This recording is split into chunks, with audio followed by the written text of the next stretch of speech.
What's good, YouTube? This your man Spiel Dog. I keep thinking about this interview that I saw Clarissa Shields give. I can't remember what channel it was on, but it wouldn't be hard for somebody to find it if they're looking for it. Where the interviewer was asking her about how does she think, did she think Teofimo Lopez and Jerron Ennis was a good fight? And she was like, "Yeah, that's a real good fight." She was saying, she was speaking real good about both fighters, but she said something that I did not know. I knew Gary Russell's brother had beat him, I think, twice in the amateurs, but I think she said 4 times. But what I didn't know that she said was when they was all in the amateurs, I'm assuming, she was on the circuit at that time too, possibly Boots, Teofimo, Antoine Russell. She said Antoine Russell and Teofimo Lopez were looked at as better fighters than Jerron Ennis at that time. She said all the buzz was more around their names and not Boots doing the amateurs. And because I was wondering, out of all the people for Teofimo to want to call out, you call out Boots, and I'm thinking, shit, Boots gonna kill that boy. And then, but that let me know he know Boots, and in his mind, he a better fighter. I thought he was just trolling and being, Teofimo Lopez can be, on some weird stuff sometimes, but no, he really wanted that fight because. And he was looked at as a better fighter from what Clarissa Shields said when they were all in the amateurs. And the fact that, because I wanted to see Boots fight Virgil Ortiz when, right after his last fight, that fight was brought to him, Virgil Ortiz, he turned down that fight. Now, Brian Norman Jr. was saying after the fight with Sasaki, they were supposed to, he said, I heard the interview with Brian Norman Jr. said the money, everything sound good. He said he just want to get through that fight and we good.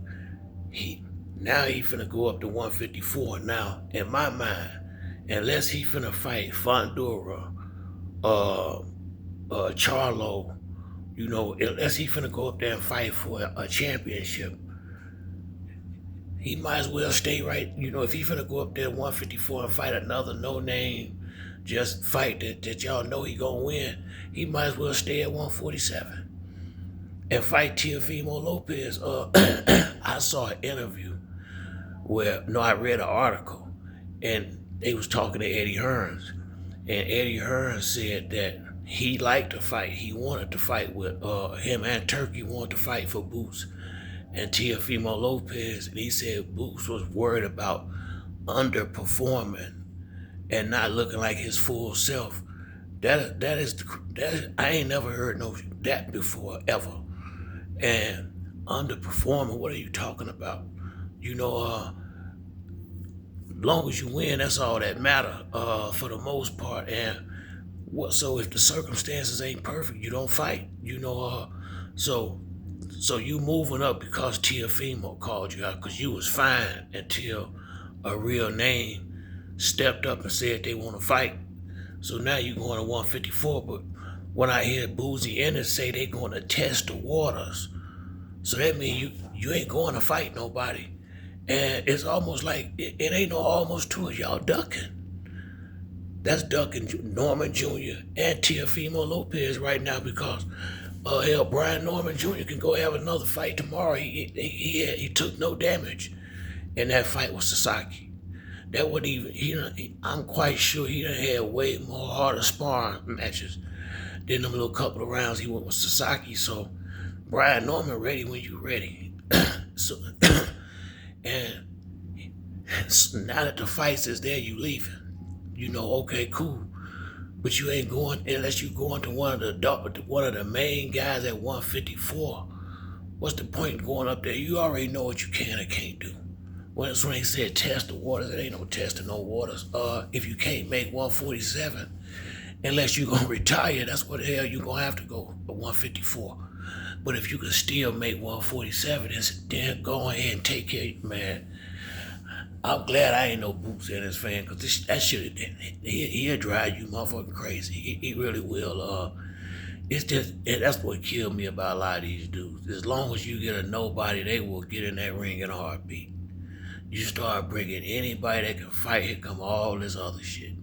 Seriously, you worried about underperforming. That sounds like a confidence issue to me.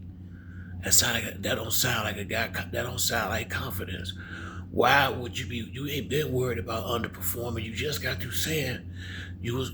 I mean, real recently that you want to unify, whatever at 147. He's standing on is cool. Now, Brian Norman, you can get the next belt. Now, hell, he free, and Teofimo Lopez. That's a good, credible fight. And now it's almost like he running from it. Honestly, it's almost like, oh, let me get the hell out of here. These dudes trying to fight. That's really how it look. He need a name like that on his resume. It don't make no sense. And from where I'm sitting at, if he who they say he is, that's easy work for him. He got the height, he got the reach. I think he got the speed advantage. He's supposed to be a better boxer. Teofimo damn gotta throw a Hail Mary to win that fight on paper. On paper and by reputation. So it don't make no sense to me. And I just can't get what Clarissa Shields said out my head. It didn't make me think. I know people like that that's real talented, but they ain't as confident, their confidence ain't equal up to their skills, and it make me think if the fight's not going his way, he could mentally check out. Why would you worry about underperforming? That don't make no damn sense right there to me. It don't, especially when you didn't take the fight with Virgil Ortiz because you said you was gonna stay at 147 and get all the belts. So, as soon as Teofimo called you out, you change your mind. So who you gonna fight at 154? Fundora and them, if you ain't getting in there with one of them, what's the point of going up there, playing around? It just seemed to me like he trying to grab as many millions, I guess, as he can without fighting somebody. Because I've said this over and over again. They seem perfectly happy, him and his pops, fighting the guys they've been fighting. They don't seem like they're in no rush to get into nothing real, and I think it's a confidence issue.